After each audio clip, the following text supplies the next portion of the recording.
আজ স্বাধীনতা দিবস, আমরা সবাই স্বাধীন। কথাটা কি ঠিক? আদৌ কি আমরা সবাই স্বাধীন?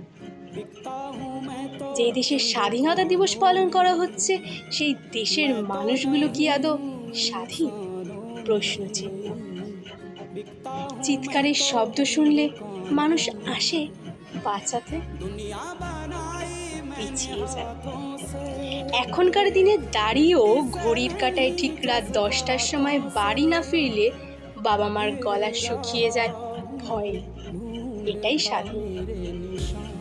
এই নীচ ঘৃণ্য মানুষদের শাস্তির দরকার।